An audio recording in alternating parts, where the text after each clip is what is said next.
Let's bring in now an expert on the region and a former US Undersecretary for State for Political Affairs. Nicholas Byrne is a professor at Harvard's Kennedy School of Government. He joins us from their campus in Cambridge, Massachusetts. Great to have you with us. Thank you. China is warning of an arms race. We knew the anti-missile system was arriving, but how much does this increase tension in the region? Well, it may increase tensions between China and South Korea. It may certainly increase tensions between China and the United States. But frankly, I think President Trump has done the right thing here. North Korea has conducted illegal nuclear tests. Just yesterday fired 4 ballistic missiles into the Sea of Japan. It's been threatening Japan and South Korea.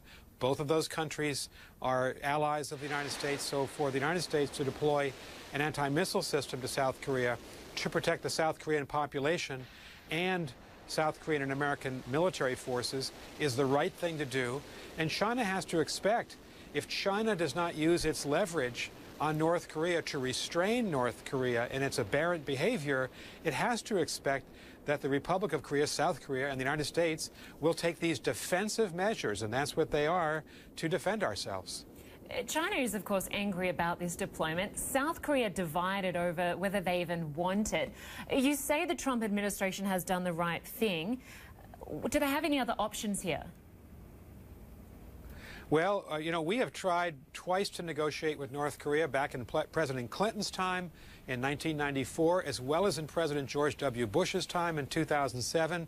North Korea violated both of those agreements. And so I think for us to go back for a third time to a negotiation where North Korea just violates it wouldn't make much sense. We want stability, obviously, on the Korean Peninsula. No one wants a military altercation. We are far from that. But obviously the United States and South Korea have a right and Japan to defend themselves. And for President Trump to talk today to Prime Minister Abe in Tokyo, to the South Korean officials in Seoul, was the right thing to do. China, which provides the energy and food supplies for North Korea, China has leverage, but has not wanted to use the leverage. And so one would hope that the Chinese would understand that they have a responsibility to restrain the North Korean government. There are some in South Korea that believe this could be a provocation, just having this missile anti-defense system. What other options do they have without this? Well, I think it's counterintuitive to say that a defensive anti-missile system, so a system that protects from incoming missiles, is a provocation. It's defensive. It is not meant to, there's no increase in the offensive capacity of the South Korean and American forces. This is defensive in orientation. It's exactly what allies have to do with each other, and that is protect each other. What kind of ally would we be to South Korea and Japan if we weren't willing to protect them? So I think it's actually propaganda from Pyongyang and the Chinese government to assert that this is provocative. It's not provocative at all.